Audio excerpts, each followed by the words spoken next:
मैं CS पटेल बृहन मुंबई महानगर पालिका वर्चुअल क्लास की ओर से आप सबका हार्दिक स्वागत करता हूं। बच्चों, वैश्विक महामारी के चलते इस वर्ष पठन पाठन का कार्यक्रम प्रभावित हो रहा है। ऐसे में हमारी बृहन मुंबई महानगर पालिका ने प्रत्येक विद्यार्थी तक ऑनलाइन शिक्षण पहुंचाने की व्यवस्था की है। तो आइए बच्चों शुरू करते हैं। तो बच्चों, स्क्रीन पर आप देख पा रहे हैं हम ऐसे बने EVS पार्ट 2 की कक्षा 5वीं की पाठ्य पुस्तक। जिस बच्चों बात करेंगे कक्षा 5वीं की, और बच्चों इसमें हम देखने वाले हैं परिसर अध्ययन भाग 2 यानी EVS पार्ट 2 की बात करेंगे। जिस बच्चों तो आज का पाठ है 10वां पाठ, ऐतिहासिक कालखंड भाग 2 यानी हिस्ट्रिक पीरियड पार्ट 2 की बात करेंगे। तो बच्चों, पार्ट 1 में हमने अगर ऐतिहासिक कालखंड की बात करें तो हमने संस्कृत किसे कहते हैं यानी कल्चर की हमने बात की थी, जिस संस्कृत किसे कहते हैं, और बच्चों नदी घाटियों की नगरी संस्कृत के बारे में हमने जानकारी प्राप्त की थी। तो चलिए बच्चों पार्ट 2 शुरू करेंगे। तो मैं CS Patel virtual training centre MCGM Mumbai से। यस बच्चों, तो आज हम देखेंगे विविध संस्कृतियों की बात करेंगे। मेसोपोटामिया, इजिप्ट, चीन और हड़प्पा संस्कृति के बारे में बच्चों आज हम बात करने वाले हैं। तो चलिए बच्चों इसी क्रम में और आगे बढ़ेंगे। जिस बच्चों मेसोपोटामिया, इजिप्ट, चीन, हड़प्पा। जिस बच्चों मेसोपोटामिया, इजिप्ट, चीन, हड़प्पा विभिन्न संस्कृति एंशिएंट रिवराइन सिविलाइजेशन की बात करेंगे। बच्चों मेसोपोटामिया सबसे पहले हम देखेंगे। मेसोपोटामिया यह किसी देश का नाम नहीं बल्कि वह एक प्रदेश का नाम है। तो बच्चों हम बात कर रहे हैं मेसोपोटामिया की। तो स्क्रीन पर जैसे कि बच्चों यहाँ पर पॉइंटर की मदद से आप देख सकते हैं। जिस मेसोपोटामिया की बात करते हैं तो देखिए बच्चों यहाँ पर आप मेसोपोटामिया देख पा रहे हैं। यहाँ पर यूफ्रेटिस और जो टाइग्रिस नदियाँ हैं, यस तो आप देख सकते हैं। जब बच्चों हम बात करते हैं नदी घाटियों की नगरी संस्कृत की बात करते हैं, जिस विभिन्न संस्कृतियों की बात करते हैं, तो इसमें जो प्राचीन संस्कृतियों की बात आती है तो मेसोपोटामिया। जिस बच्चों तो आप जब हम बात करेंगे मेसोपोटामिया, इजिप्ट, चीन और हड़प्पा जिस बच्चों की जो संस्कृतियाँ हैं विभिन्न, इसके बारे में हम अध्ययन करने वाले हैं। तो बच्चों चलिए इसी क्रम में हम आपको ये बताने का प्रयास करते हैं। यस बच्चों, जब हम इजिप्ट की बात करेंगे इसकी चर्चा यस बच्चों पार्ट 1 में थोड़ी हो चुकी है, थोड़ा सा रिवाइज करते हुए आगे बढ़ेंगे। यस अगर हम बात करते हैं इजिप्ट की संस्कृति की बात करते हैं तो यस बच्चों आप यह देख सकते हैं अफ्रीका महाद्वीप में जो नील नदी आप देख पा रहे हैं। यस बच्चों, जब बात होती है विश्व की सबसे लंबी नदी की तो ये आप स्क्रीन पर देख पा रहे हैं यस नील नदी की। तो यहाँ पर आप देखिए इजिप्ट आपको दिखाई दे रही है। यस बच्चों, ये इजिप्ट यहाँ पर आप देख पा रहे हैं इजिप्ट। यस, इसके साथ जब बच्चों यहाँ पर जब हड़प्पा संस्कृति की बात करते हैं तो राइट सिंध नदी यहाँ पर आप देख सकते हैं। और बच्चों जब हम बात करते हैं चीन की, यस तो आप देख सकते हैं यहाँ वांगहो रिवर यहाँ पर लिखा हुआ है वांगहो रिवर, राइट। तो ये आप जब चीन की संस्कृति की बात करते हैं तो ये हम ध्यान रखना है। तो बच्चों हम बात कर रहे हैं नदी घाटियों की नगरी संस्कृति के बारे में देख रहे हैं। तो चलिए इसी क्रम में हम और आगे बढ़ेंगे। जिस बच्चों विभिन्न संस्कृतियों की बात कर रहे हैं, एंशिएंट रिवराइन सिविलाइजेशन की बात कर रहे हैं। मेसोपोटामिया सबसे पहले हम देख रहे हैं बच्चों मेसोपोटामिया। यस बच्चों, मेसोपोटामिया शब्द का अर्थ दो नदियों के बीच का प्रदेश अर्थात दोआब होता है। तो बच्चों ये ध्यान रखना है, जब हम बात करते हैं मेसोपोटामिया की तो दो नदियों के बीच का अर्थात दो नदियों के बीच का प्रदेश अर्थात दोआब जिसे कहते हैं, ये हमें ध्यान रख रहा है। तो और जिन दो नदियों की बात करते हैं वे दो नदियां हैं इस बच्चों यूफ्रेटिस एंड टाइग्रिस। यहाँ पे स्क्रीन पर आप देख सकते हैं। प्राचीन मेसोपोटामिया टाइग्रिस और यूफ्रेटिस इन दो नदियों के बीच का प्रदेश है, राइट। तो ध्यान रखना बच्चों यूफ्रेटिस एंड टाइग्रिस यहाँ पर आप जो देख रहे हैं प्राचीन मेसोपोटामिया, टाइग्रिस एंड यूफ्रेटिस इन दो नदियों के बीच का प्रदेश है, ये हमें ध्यान रखना है। चलिए बच्चों इस क्रम में और आगे बढ़ेंगे। हम सबसे पहले देखेंगे मेसोपोटामिया। यस, हम मेसोपोटामिया को देख रहे हैं बच्चों। ये दोनों नदियां प्रमुखतः तुर्किस्तान, यस यूफ्रेटिस एंड टाइग्रिस जो हम बात कर रहे हैं, ये यहाँ पर जो स्क्रीन पर आप देख पा रहे हैं यूफ्रेटिस एंड टाइग्रिस की हम बात करें तो ये दोनों नदियाँ जो यूफ्रेटिस एंड टाइग्रिस, ये नदियां बच्चों आप देख पा रहे हैं, ये प्रमुखतः तुर्किस्तान, सीरिया और इराक देशों में से बहती हैं। राइट, ये बच्चों जो आप देख पा रहे हैं यूफ्रेटिस एंड टाइग्रिस, इनकी हम जो बात करें ये ध्यान रखना है आपको, ये मुख्य रूप से तुर्किस्तान, सीरिया और इराक देशों से बहती है, ये हमें ध्यान रखना है। आइए बच्चों हम बात करेंगे मेसोपोटामिया की। यस, तो बच्चों अगर मेसोपोटामिया की बात करें तो मेसोपोटामिया प्रदेश में उर, उरूक और निप्पुर जैसे प्राचीन नगर थे। राइट, ध्यान रखना है जब मेसोपोटामिया की हम बात कर रहे हैं तो यहाँ पे इस बच्चों मेसोपोटामिया प्रदेश में उर, उरूक, निप्पुर जैसे प्राचीन नगर थे, ये ध्यान रखना है बच्चों। इन नगरों में अत्यंत समृद्ध जो नगरीय संस्कृति की बात कर रहे हैं बच्चों, ये प्रचलित थी। ये हमें ध्यान रखना है कि नगरों में अत्यंत समृद्ध संस्कृति प्रचलित थी, ये हमें ध्यान रखना है। आइए बच्चों इस क्रम में हम और आगे अध्ययन करेंगे। इस बच्चों बात करेंगे इजिप्ट की।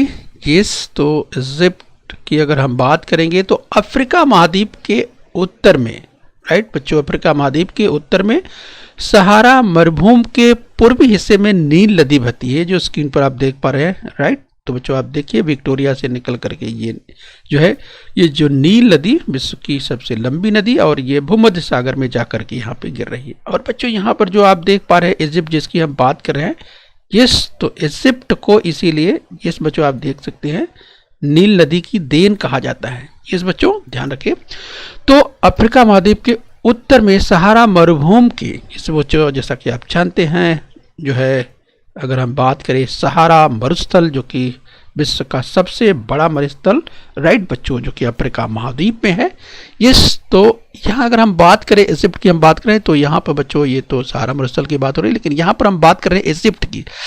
तो ये सहारा मरुभूमि के पूर्वी हिस्से में नील नदी जो बहती है ये हमें ध्यान रखना है। और इसके साथ ही बच्चों इस नदी की घाटी में विश्व की एक समृद्ध प्राचीन नगरीय संस्कृति फली फूली जिसकी हम बात कर रहे हैं, और बच्चों उसका नाम इजिप्ट है। यस, वह इजिप्ट की प्राचीन संस्कृति है, ये हमें ध्यान रखना है बच्चों। जब हम संस्कृत की बात करते हैं, राइट, तो ध्यान रखिए हम कल्चर की बात करते हैं, संस्कृत की बात करते हैं।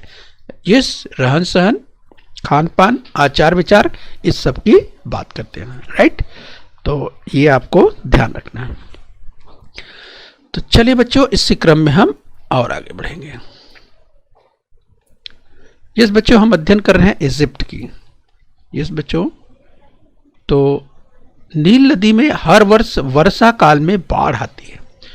यस बच्चों, जैसा कि अभी हमने चर्चा नील नदी के संदर्भ में किया बच्चों, नील नदी में हर वर्ष वर्षा काल में बाढ़ आती है। इस बच्चों बात हो रही है नील नदी की, ये आप जो देख पा रहे हैं ये नील नदी वर्षा काल में जिस बच्चों हर वर्ष बाढ़ आती है, और नील नदी अपने तटों पर कांप की मिट्टी लाकर भंडारण करती है।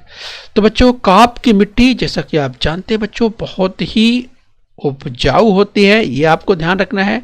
क्योंकि बच्चों जब वर्षा काल में बाढ़ आती है तो इस प्रतिवर्ष जो अगर हम बात करें कांप मिट्टी यानी बच्चों जिसे जलोढ़ मिट्टी भी कहा जाता है, जो कि बहुत ही उपजाऊ होती है और वो हर साल इस तरह से भंडारण करती रहती है यानी जमा करती रहती है, यानी बच्चों जिसे निक्षेपण कहते हैं, जिस डिपोजिशन निक्षेपण कहते हैं, वो इस तरह से भंडारण करती रहती है। और उसका रीजन क्या, उसका परिणाम क्या होता है बच्चों? उसका परिणाम ये होता है कि उसकी तटीय भूमि में बहुत उपजाऊ उपजाऊपन जो है अधिक हो जाता है, राइट। तो ध्यान रखना है बच्चों, नील नदी अपने तटों पर कांप की मिट्टी जो ला करके जमा करती है और बच्चों इसके कारण तटीय भूमि बहुत उपजाऊ हो जाती है। बच्चों ये परीक्षा में अक्सर पूछा जाता है, राइट।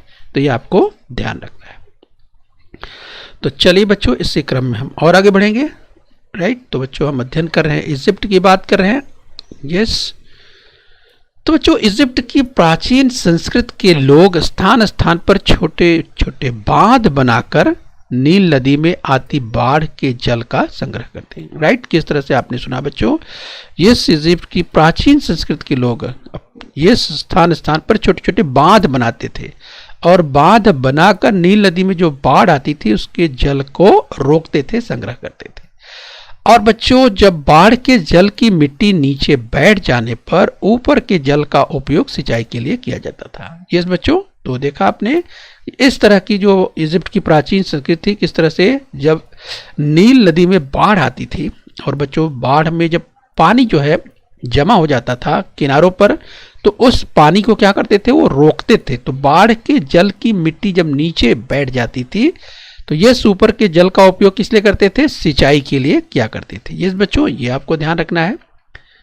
तो इस तरह से नील नदी के जल का उपयोग सिंचाई के रूप में किस तरह से किया करते थे। यस बच्चों, आइए इसी क्रम में हम अध्ययन करते हुए आगे बढ़ेंगे। चीन की बात करेंगे। यस बच्चों, चीन की अगर प्राचीन नगरी संस्कृति की बात करेंगे तो स्क्रीन पर आप यहाँ पर देख सकते हैं बच्चों, यहाँ पर इंडेक्स दिखाया गया है। यहाँ पर नदियाँ इंडेक्स में आप देख सकते हैं और प्राचीन नगरी संस्कृति यहाँ पर दिखाई दे रही है, यानी नदी घाटियों की नगरी संस्कृति की यहाँ पर हम बात कर रहे हैं। यस, तो हमने अभी मेसोपोटामिया की बात की, इसके पहले यूफ्रेटिस और जो टाइग्रिस नदियाँ इनके बारे में बात की। इसके साथ ही जो नील नदी की बात की तथा जो नदी घाटी की नगरी संस्कृति की हम बात कर रहे थे, इजिप्ट की बात कर रहे थे। अब बच्चों इसी क्रम में हम आगे बढ़ करके यहाँ पर आप देखिए, इस इंडेक्स के द्वारा आप समझ सकते हैं जब हम चीन की बात करें तो ये चीन की प्राचीन नगरी संस्कृति की हम बात करें और जिस नदी का नाम बच्चों यहाँ पर कहा जा रहा है, ये ध्यान रखना है आपको, उस नदी का नाम वांगहो है।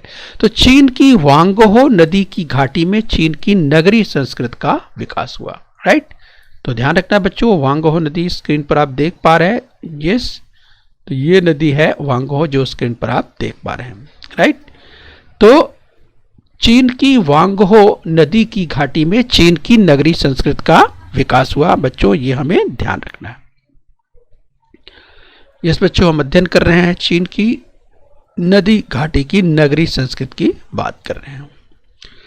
चीनी परंपरा के अनुसार हुआंगदी नामक राजा ने कृषि, पशुपालन, पहियों वाले वाहन, नौका, वस्त्र निर्माण आदि का प्रारंभ किया। राइट, तो इस तरह से बच्चों चीनी परंपरा के अनुसार हुआंगदी नामक राजा ने इस कृषि, पशुपालन, पहियों वाले वाहन, नौका, वस्त्र निर्माण आदि का प्रारंभ किया। तो बच्चों हम अध्ययन कर रहे हैं चीन की नदी घाटी की नगरी संस्कृति के बारे में अध्ययन कर रहे हैं। आइए बच्चों इसी क्रम में हम और आगे बढ़ेंगे। जिस बच्चों हम चीन की नदी घाटी की नगरी संस्कृति की बात कर रहे हैं, आइए इसी क्रम में और आगे बढ़ेंगे। तो बच्चों लोग यह भी मानते हैं कि उसकी रानी ने रेशम का उत्पादन और रेशम को रंगने की तकनीक खोज निकाली। ये बच्चों बात हो रही है चीन की, ये हमें ध्यान रखना है। राइट, तो यहाँ स्क्रीन पर आप देख सकते हैं चीन की नदी घाटी की नगरी संस्कृति की बात हो रही है। चीन के लोयांग, बीजिंग और चांगान नगर महत्वपूर्ण नगर थे। राइट, तो ध्यान रखिए बच्चों, चीन के लोयांग, बीजिंग और चांगान नगर ये महत्वपूर्ण नगर थे। राइट, ये हमें ध्यान रखना है। आइए बच्चों इसी क्रम में और आगे अध्ययन करेंगे। चलिए बच्चों, जब नदी घाटी की नगरी संस्कृति की बात कर रहे हैं तो ये बच्चों हम देखेंगे प्राचीन नगरी संस्कृति की बात करेंगे, हड़प्पा संस्कृति की बात करेंगे, यानी हड़प्पा सिविलाइजेशन की बात करेंगे। भारतीय उपमहाद्वीप में सबसे प्राचीन संस्कृति ये बच्चों हड़प्पा संस्कृति इस नाम से जानी जाती है। और बच्चों अगर हम बात करें भारतीय उपमहाद्वीप में सबसे प्राचीन संस्कृति की बात करें, राइट, तो ध्यान रखना है बच्चों हम बात करें हड़प्पा संस्कृति की। और बच्चों स्क्रीन पर यहाँ पर आप देख सकते हैं हड़प्पा संस्कृति, हड़प्पा कल्चर यहाँ पर आपको दिखाई दे रही है। ये भारतीय उपमहाद्वीप की सबसे प्राचीन नगरी संस्कृति हड़प्पा संस्कृति। और बच्चों अगर नदी की बात करें तो राइट, तो आप देख पा रहे हैं बच्चों सिंधु नदी। इस बच्चों तो यहाँ पर आप देख सकते हैं सिंधु नदी, इसे विस्तार से आप देख सकते हैं बच्चों। यहाँ पर हड़प्पा संस्कृति ये पूरा जो दिया गया है आप देख सकते हैं। जिस सिंधु नदी की बात कर रहे हैं वो सिंधु नदी यहाँ पर आपको दिखाई दे रही है। सिंधु नदी अपनी तमाम सहायक नदियों के साथ जो बच्चों आप देखें झेलम, चेनाब, रावी, सतलज, ये सब क्या है सिंधु की सहायक नदियां हैं। देखिए सिंधु नदी इस तरह से आगे बढ़ रही है। जिस बच्चों और जिस हड़प्पा की हम बात करें बच्चों यहाँ पर आप देख सकते हैं हड़प्पा, राइट, तो ये आप ध्यान रखिए जिस हड़प्पा की बात कर रहे हैं ये आपको ध्यान रखना है। और बच्चों इसके अलावा मोहनजोदड़ो जो सबसे चर्चित नाम है, राइट, दो नाम आप ध्यान रखिए। इसके अलावा और भी हम नाम की चर्चा करेंगे, लेकिन हड़प्पा और मोहनजोदड़ो आप विशेष करके ध्यान रखिए। आइए इसी क्रम में हम और आगे बढ़ते हैं और देखने का प्रयास करते हैं। यस बच्चों, हम बात कर रहे हैं हड़प्पा सिविलाइजेशन, यानी हड़प्पा सिविलाइजेशन की बात कर रहे हैं। आइए इसी क्रम में हम देखने का प्रयास करें कि यह संस्कृति सिंधु नदी की घाटी में विकसित हुई। बच्चों, इस संस्कृत के पंजाब में हड़प्पा और सिंध में मोहनजोदड़ो। राइट, तो देखिए बच्चों, जिन दो नामों की हम बात कर रहे थे, इस पंजाब में हड़प्पा, इस बच्चों ये हड़प्पा जो स्क्रीन पर आप देख पा रहे हैं बच्चों, पंजाब में हड़प्पा। तो बच्चों ध्यान रखिए, जिस हड़प्पा की बात हो रही है, राइट, अगर आप देखेंगे तो भारत की जो अंतर्राष्ट्रीय सीमा यहाँ पर आपको दिखाई दे रही है। तो बच्चों हड़प्पा ये यहाँ पे है, जो कि अब पाकिस्तान में है। ये अगर आप, जब हम भारतीय उपमहाद्वीप की बात करते हैं, सब कॉन्टिनेंट की बात करते हैं, राइट, उस संदर्भ में आपको ध्यान रखना है। तो ये आपको ध्यान रखना है, हम बात यहाँ पर हड़प्पा की कर रहे हैं। यस, तो इस संस्कृत में पंजाब में हड़प्पा और सिंध में मोहनजोदड़ो। इस बच्चों अगर बात करें मोहनजोदड़ो की, तो यहाँ पर आप देख सकते हैं सिंध प्रांत के मोहनजोदड़ो। तो ये दो स्थान पहली बार प्रकाश में आए थे। राइट, ये हमें ध्यान रखना।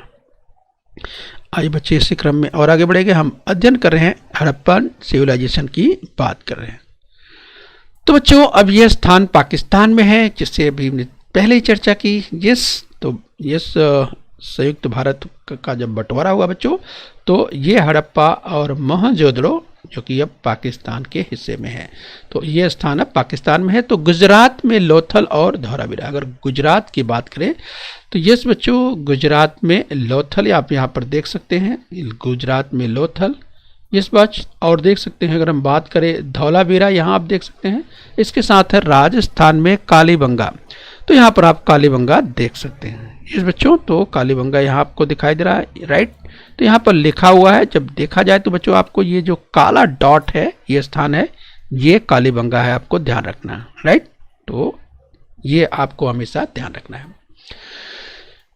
तो बच्चों हमने अभी बात की गुजरात में लोथल और धौलावीरा, राजस्थान में कालीबंगा, ये इस संस्कृत के भारत के कुछ अन्य प्रसिद्ध स्थान है, ये हमें ध्यान रखना है। और बच्चों इसके अलावा और भी जो स्थान आप देख रहे हैं, अगर हड़प्पा संस्कृत के स्थानों की बात करें, राइट, तो चाहे रोपड़ की बात करें, बनावली की बात करें, राखीगढ़ की बात करें, यस, तो ये तमाम स्थल हैं। लेकिन जो प्रमुख स्थानों की चर्चा हमने की, ये आपको ध्यान रखना है। यस बच्चों, लोथल, धौलावीरा, कालीबंगा, जिन प्रसिद्ध स्थानों की बात हमने की। आज बच्चे इसी क्रम में और अध्ययन करेंगे। हम हड़प्पन सिविलाइजेशन की बात कर रहे हैं। तो यस बच्चों, इस संस्कृति में नगरों की संरचना अनुपातबद्ध थी, एक दूसरे के समानांतर और समकोण में काटने वाली सड़कों के चौकोन स्थान में मकान बनते थे। तो यस बच्चों, तो हड़प्पन जो नगरीय संस्कृति की विशेषता थी बच्चों की, जो समकोण पर काटने वाली सड़कों के चौकोन में ये मकान बनाए जाते थे।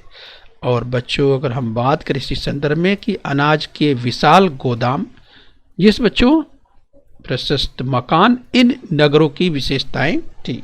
यस बच्चों, हम अध्ययन कर रहे हैं हड़प्पन सिविलाइजेशन की बात कर रहे हैं। राइट, तो ये ध्यान रखना है बच्चों। आइए इसी क्रम में हम और आगे बढ़ेंगे।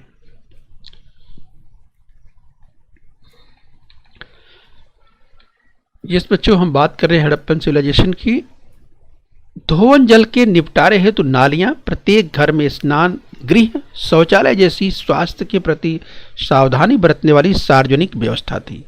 तो बच्चों यहाँ पर आप देख सकते हैं, जब बात करते हैं स्नान गृह की बात करें या स्वच्छता के संदर्भ की बात करें, तो मोहनजोदड़ो का महान स्नानागार जो स्क्रीन पर आपको दिखाई दे रहा है बच्चों, ये बहुत ही चर्चित है। राइट, तो ध्यान रखना है बच्चों, हम बात कर रहे हैं हड़प्पा संस्कृत की बात कर रहे हैं, ये आपको ध्यान रखना है। आइए इसी क्रम में और आगे बढ़ेंगे। इस बच्चों तो हम बात कर रहे हैं हड़प्पा संस्कृत की।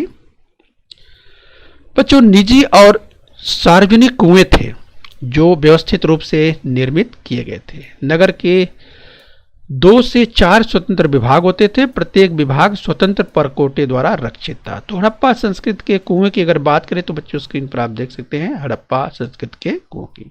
राइट। तो हड़प्पा संस्कृति को आपको ध्यान रखना है मानचित्र, विश्व के मानचित्र में, तो ये बच्चों ध्यान रखना है।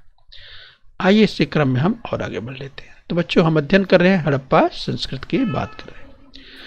मिट्टी के पक्के पकाए गए खनखनाते बर्तन हड़प्पा संस्कृति की विशिष्टता थी।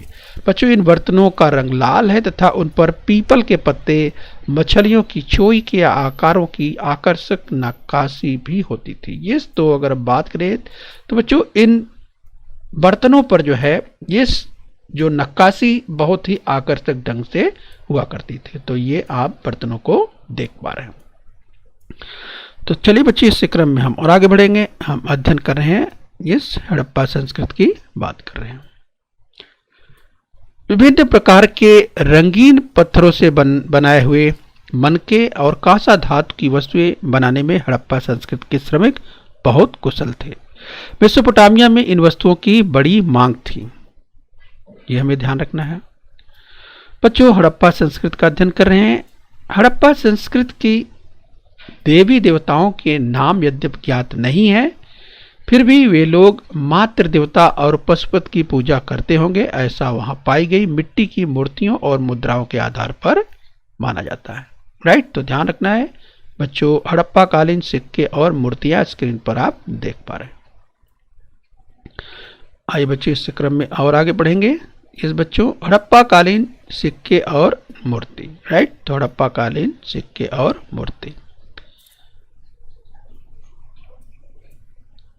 जिस बच्चों सिंह का शिकार करता राजा, कुश्ती करते मल्ल पहलवान, और बच्चों मेसोपोटामिया के उर नामक स्थान के उत्खनन में पाए गए विसात और पासे के जो लगभग ईसा पूर्व 2600 के हैं, ये स्क्रीन पर आप देख पा रहे हैं। इस उत्खनन में पाए विसात और पासे जो पाए गए वो लगभग ईसा पूर्व 2600 के हैं, ये हमें ध्यान रखना है।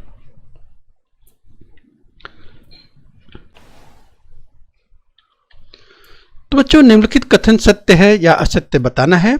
यदि कथन असत्य हो तो उसे सत्य करके लिखना है। तो बच्चों पहला कथन है, प्राचीन मेसोपोटामिया टाइग्रिस और यूफ्रेटिस इन दो नदियों के बीच का प्रदेश है। तो याद कीजिए बच्चों, इसकी चर्चा हमने की थी। प्राचीन मेसोपोटामिया की बात हो रही है, टाइग्रिस और यूफ्रेटिस इन दो नदियों के बीच का प्रदेश है। तो क्या ये कथन सत्य है? याद कीजिए। तो बच्चों आपको याद आ गया होगा ये कथन बिल्कुल सत्य है।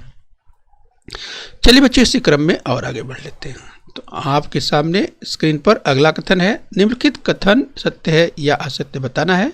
यदि कथन असत्य हो तो उसे सत्य करके लिखना है। नील नदी अपने तटों पर कांप की मिट्टी लाकर भंडारण करती है, फलस्वरूप उसकी तटीय भूमि बंजर बन गई है। तो बच्चों बताइए कि क्या ये कथन सत्य है? तो आप देख सकते हैं बच्चों, पॉइंटर की मदद से बताएं कि नील नदी अपने तटों पर कांप की मिट्टी लाकर भंडारण करती, मतलब जमा करती है, और उसके परिणाम स्वरूप तटीय भूमि बंजर बन जाती है। तो क्या ये कथन सत्य है? बच्चों इसकी चर्चा हमने विस्तार से की थी, मुझे लगता है आपको याद आ गया होगा। तो चलिए अपना उत्तर टैली कीजिए। इस बच्चों ये कथन बिल्कुल असत्य है। इस बच्चों चूंकि नील नदी अपने तटों पर कांप की मिट्टी लाकर भंडारण करती, जमा करती है, तो उसके फलस्वरूप तटीय भूमि बंजर बन जाती है, ये लिखा हुआ है। ये बच्चों याद कीजिए, बंजर कैसे हो सकती है? चूंकि वो तो जमीन बहुत उपजाऊ हो जाती है। तो आप लिखेंगे बच्चों इसे सुधार कर कि नील नदी अपने तटों पर कांप की मिट्टी लाकर भंडारण करती है, फलस्वरूप उसकी तटीय भूमि बहुत उपजाऊ बन जाती है। इस बच्चों यहाँ लिखा है भूमि बंजर बन जाती है, तो बंजर को हटा के आपको क्या लिखना है? आपको लिखना है बहुत उपजाऊ। यस, बहुत उपजाऊ बन जाती है। राइट, ये हमें ध्यान रखना। आइए बच्चों इस क्रम में और आगे बढ़ेंगे। तो चलिए बच्चों सामने स्क्रीन पर आपके एक और कथन है, ध्यान से देखिए क्या ये कथन सत्य है। तो बच्चों कथन है, हड़प्पा संस्कृति में धोवन जल के निपटारे हेतु नालियां, प्रत्येक घर में स्नान गृह, शौचालय जैसी स्वास्थ्य के प्रति सावधानी बरतने वाली सार्वजनिक व्यवस्था थी। तो बच्चों याद कीजिए क्या ये कथन सत्य है? हड़प्पा संस्कृति के संदर्भ में आपने विस्तार से देखा था कि धोवन जल, इस बच्चों नहाने धोने के बाद का जो पानी, उसे किस तरह से कहा जा रहा है कि निपटारे हेतु नालियां, प्रत्येक घर में स्नान गृह, शौचालय जैसी स्वास्थ्य के प्रति सावधानी बरतने वाली सार्वजनिक व्यवस्था थी। तो क्या ये कथन सत्य है? मुझे लगता है कि आपको याद आ रहा होगा। यस बच्चों, तो बताइए कथन सत्य है? तो मुझे लगता है आपने उत्तर दे दिया होगा बहुत आसानी से। चलिए अपना उत्तर टैली कीजिए। यस, ये कथन बिल्कुल सत्य है। आइए बच्चों इस क्रम में और आगे बढ़ लेते हैं। तो चलिए बच्चों ध्यान से देखिए, आपके सामने स्क्रीन पर यह कथन रहा, चीन की वांगहो नदी की घाटी में चीन की नगरीय संस्कृति का विकास हुआ। तो याद कीजिए बच्चों, क्या ये सत्य है? चीन की वांगहो नदी की घाटी में चीन की नगरीय संस्कृति का विकास हुआ। तो बच्चों हमने नदी घाटियों की नगरीय संस्कृति, जब हम चीन का अध्ययन कर रहे थे तो हमने नदी का नाम, यस बच्चों, कई बार हमने उसकी चर्चा की थी। तो याद कीजिए, यहाँ पर दिया हुआ है चीन की वांगहो नदी की घाटी में चीन की नगरीय संस्कृति का विकास हुआ। तो क्या ये कथन सत्य है? याद कीजिए, मुझे लगता है आपको याद आ गया होगा। तो चलिए बच्चों अपना उत्तर टैली कीजिए। यस बच्चों, ये भी कथन बिल्कुल सत्य है। चीन की वांगहो नदी की घाटी में चीन की नगरीय संस्कृति का विकास हुआ, ये कथन बिल्कुल सत्य है। यस बच्चों, तो हम उम्मीद करते हैं कि भाग दूसरे को आपने अच्छे से समझ लिया है। बच्चों तीसरा भाग हम जब देखेंगे आगे, तो उसमें हम खेल और मनोरंजन के संदर्भ में, इस बच्चों यानी इसी पाठ के, अर्थात हम बात कर रहे बच्चों ऐतिहासिक कालखंड की बात करें तो 10वां पाठ ऐतिहासिक कालखंड का जो तीसरा और अंतिम भाग, इसमें हम विस्तार से देखने वाले हैं खेल और मनोरंजन के संदर्भ में। तो चलिए बच्चों, उम्मीद करते हैं कि आपने यहाँ तक समझ लिया है। बच्चों बृहन मुंबई महानगर पालिका के इस चैनल को सब्सक्राइब कर लीजिए और बच्चों अपने स्वास्थ्य का ध्यान रखें। ओके बच्चों बृहन मुंबई महानगर पालिका के इस चैनल को सब्सक्राइब कर लीजिए और बेल आइकन प्रेस कर लीजिए। तो बच्चों हम उम्मीद करते हैं यहाँ तक आपने समझ लिया है। आगे फिर मिलेंगे। आज के लिए इतना ही। Thank you very much.